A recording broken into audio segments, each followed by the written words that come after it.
The nation's capital is being characterized as a city under siege. Now, Ottawa's mayor is declaring a state of emergency as demonstrations in the shadow of Parliament Hill that started against COVID-19 mandates show no signs of ending anytime soon.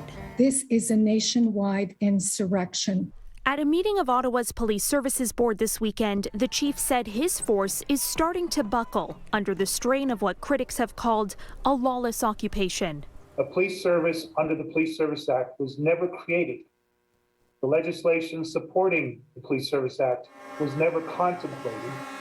The oath of office that I and my officers swore were never intended to deal with a city under siege. Of course, we want police to reflect on the constitutional implications of intervening, but I think what we're talking about here has far exceeded, what's reasonable as far as a constitutionally protected assembly or right of expression. Emily Tammin is one of the lawyers arguing a class action lawsuit on behalf of downtown residents seeking massive damages and an injunction to stop this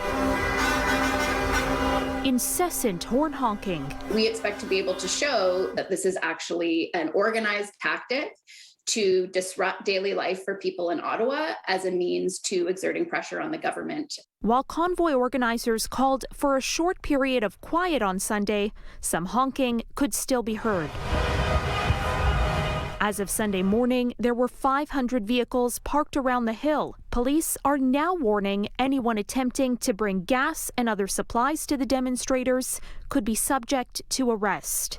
But many are wondering why the city is not going to court for its own injunction to empower local authorities to get protesters off the streets. We're sort of struggling to understand why that hasn't happened before now. I think a lot of residents are feeling very abandoned. Several local councillors are calling on the federal government to take control, with a motion expected to be introduced at Monday's council meeting. Political strategist Zane Velci believes more assertion from the feds is necessary. I know they could be criticized for political pressure.